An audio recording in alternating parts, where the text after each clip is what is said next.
Hi, I'm Kim Gorsuch, and I'm the founder of Weeva.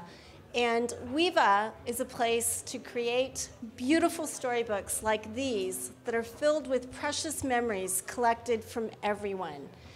And I want to start tonight with a pop quiz. What has been the most important day of your personal life so far? Was it your wedding, maybe a birth, maybe a loss of someone that you really love, or maybe it was your first successful company? And now I want you to think about how clear are your memories. Are they crystal clear, as if it happened just yesterday, or is it fuzzy and getting fuzzier all the time? So unfortunately, we all know the answer. The good news, though, is that it doesn't have to be that way. What Weeva provides is a way to collect stories from everyone online and to do it with the people who were there to help create the memories in the first place.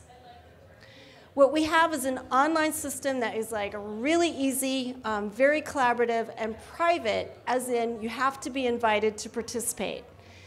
And then once you've collected your stories, Weeva, turn them into these beautiful books. This is an anniversary book, and it has 30 contributors. You see inside that it's filled with stories, not just photos. This book has 45 writers, and they age from 3 to 85, so it must be easy, right? And then this book was created as a fan book for Leonard Cohen, and we had 229 participants from 9 countries writing in 4 different languages, and it was awesome. We have a very easy 4-step process. Basically, somebody decides to begin to write a story. And then they invite their family and friends to join them. And those family and friends do, and everyone just adds their favorite memory. And all it takes is one. And then pretty soon you have this giant collection, and you say, we're done, and you order your book, and then Weeva turns it into a masterpiece. And the people who contributed to the book feel like heroes, because this is the reaction that they get. This is our very first customer. They were completely blown away by what people wrote about them. It's like getting 50 love letters all at once. But it didn't just work with them, it's worked with every single book we've delivered. And it doesn't matter if you're 21 or 75, everybody loves to get their Weeva book. You might be thinking, wait a minute, this already exists. But it doesn't. There are people who do photo books, right? But we do stories. There are other companies that focus on written words. But they're single author, and we are a collective. There's Ancestry.com, and they've got facts, but we have narrative. And then there's Facebook, and they're just not meant to be preserved, and we are. So we see a very big market. We focus right now on 3 segments, but there are definitely more. The first one is major life events, all the celebrations that we've already talked about.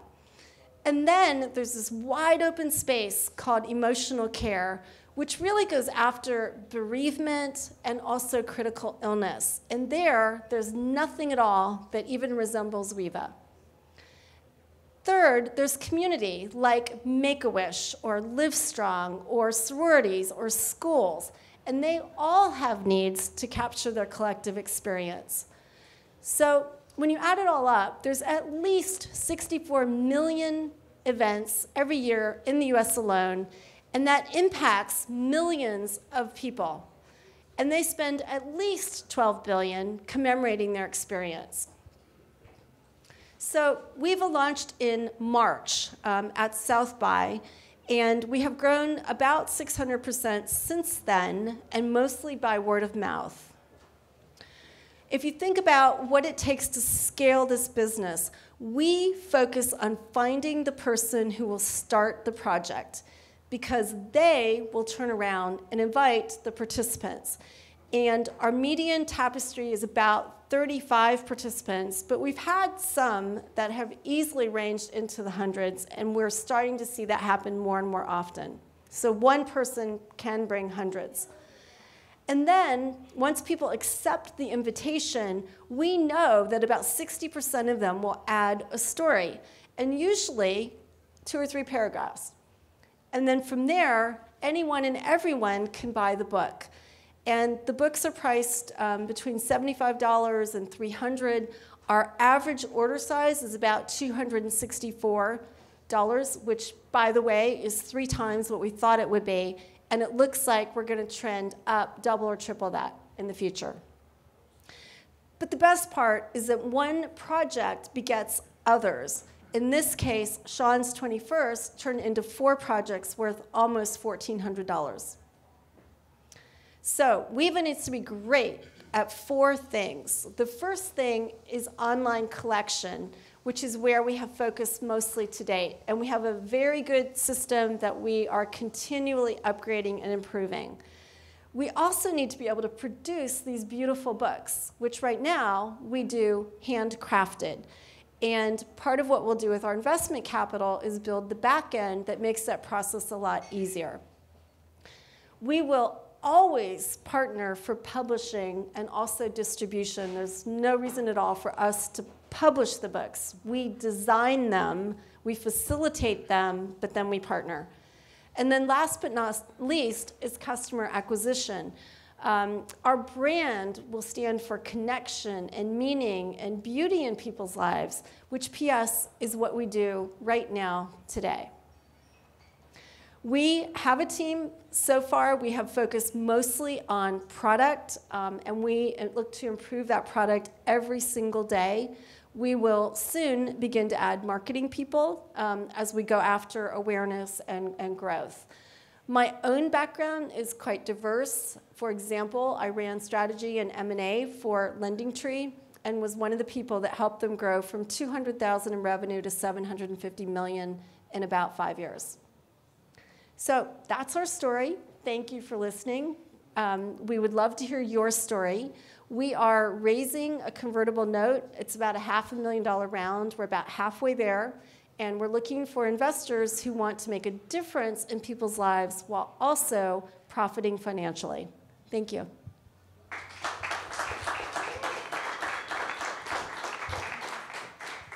All right, I'm going to let you go ahead and stay up here on stage while the judges give their feedback. But you guys have got 5 minutes to give feedback, and then we'll start with a 3-minute Q&A. Do you know what do the unit economics look like for a single book, for example? If it's selling for $250, you know, what's the dollars required to actually produce the book from a human talent perspective? Yeah, so I can probably just talk about it. Okay, so right now it's about 67% margin, depending on the size of the book that we've got, and that's with part of what we need to do is cut wholesale deals with publishers. We've been subscale, so we're just now at the point where we can go do that. So right now we're paying basically retail pricing. So that will improve very materially. The other vector there is the pricing. And so we've done several experiments with pricing. Initially we priced lower, and we're finding that we can very easily price up. Yeah, I mean, I guess my knee-jerk reaction on it is an incredibly valuable product that I think holds some exceptional value for the recipients and anyone involved in it. I like how there's the cyclical nature that once someone's exposed to it, you know, the gentleman created 3 additional books for the family. Yes. I guess my concern is on the scalability of creating a customized book. I think there's significant room for margin there, which is awesome. There's not a lot of businesses that have that type of capacity to just scale their margin like that.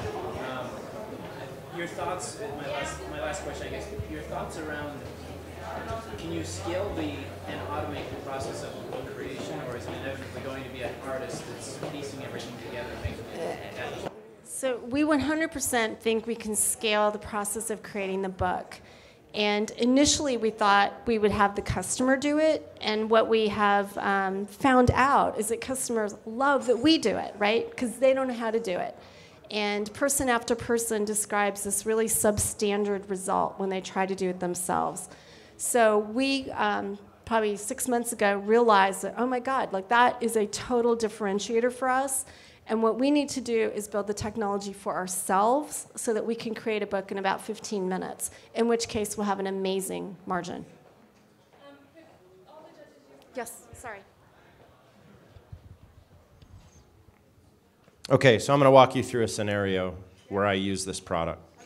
So I have a friend, and I want to celebrate his divorce because his ex was a terrible person.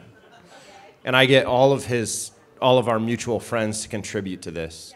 And there's a lot of funny memories, as you would imagine in this scenario. Who pays for this? And does anyone buy it beyond him? Like, I like my stories kind of teeing off on his ex, but I don't know if I want to buy a book and put it on my shelf. But like, if I do an anniversary for somebody or a birthday, is it just the person who's getting one, or are you selling multiple copies of these books? And who's paying for it along the way? Is it the contributors? I hope it's not the end, the person that gets the gift doesn't get a bill with this thing. Okay, so no, the person who gets the gift does not get a bill. Usually, either it's one person who steps up to organize the payments across other people. So in your case, it would be asking probably people to contribute like $25 or whatever to buy the book. We, in most cases, have seen that people will buy, usually, it depends on the type of project, right? So we've had orders as big as 20, and we've had as small as 1, and the average is more like 3 or 4. And so, for example, this book, Sean's 21st birthday, they bought one for grandma, one for Sean, and one for parents, and that's pretty typical. Would you like to see the book? Because it's kind of it's pretty out there. So hi, let me say a few things. First, really good presentation. It's forceful. We get the message. It's really nice, the intonations and the emphasis on things you're doing. It's really good. You should see her present. If you're going to present, that's a good example. The story is clear. My wife and some of our relatives, we have been producing these books for our parents' 75th birthdays or anniversaries. And you can go to Costco and you can put pictures together and you can create a book. It's a painful process. And there is no network effect. You can't get stuff from other people. And it's not easy to have other people buy the books. You have to have an account with those publishers to buy the books. And as a publisher or someone who did the book, I can only buy so many. But if there was an option where other people who are part of the story can buy, I think you have a very compelling value proposition. So I think, and there is a strong networking effect. Not everyone in the world has to buy the books, but just members of who are in the story could buy the book. So there's some pricing models you can play with. Yeah. It doesn't have to be the price of the book itself. It could be if you're referring them, they get something, and you can actually do a network effect. I think some of the things you may want to keep in focus is how do you create a critical mass of buyers?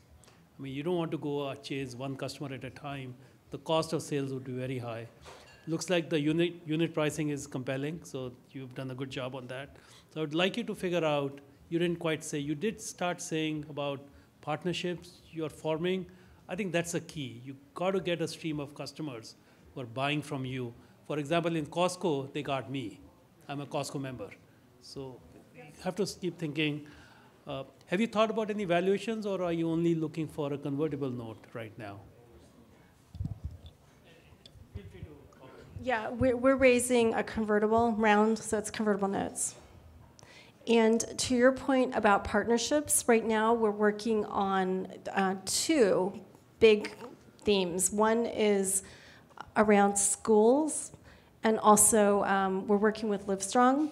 And so they have a community of 32.5 million people, and we think we have an amazingly unique offering for them. And so they're pretty excited about it, and we're excited about it too.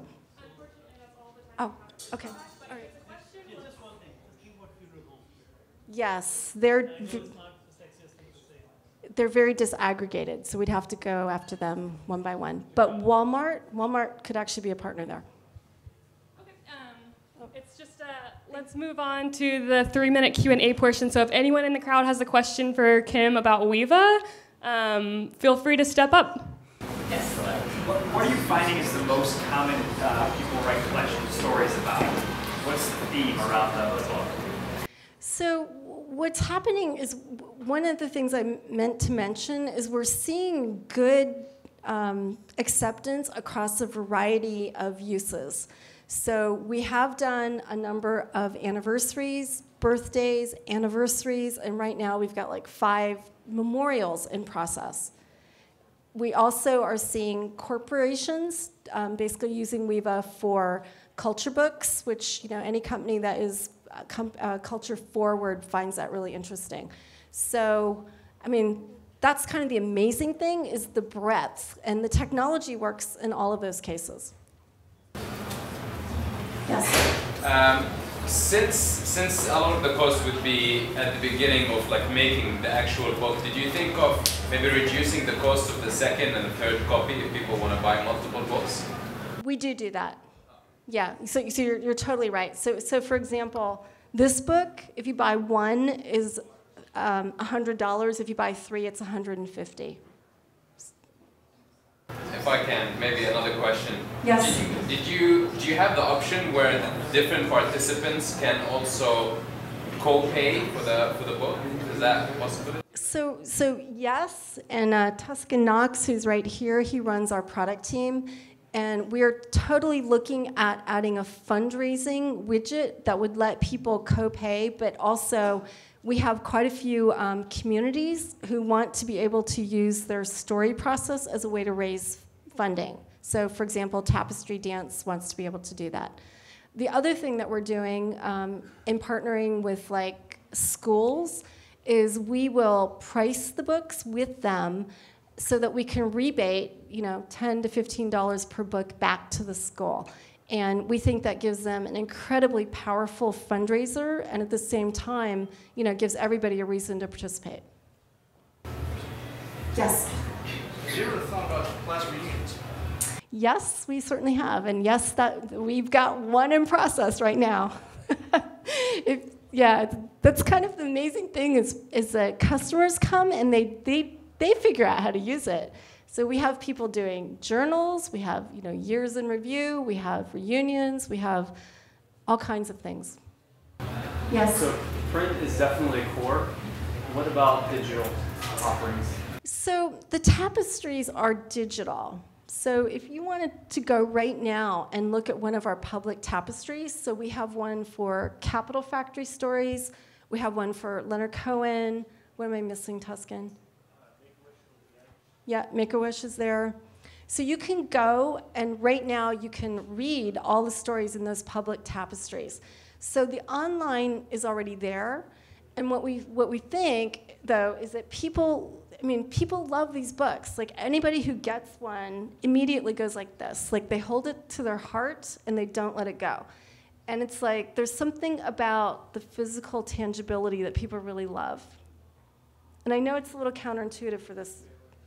Yeah, and yeah. I completely agree that for a lot of people that's going to resonate, but for some people they'll just want maybe a digital version. Or yeah.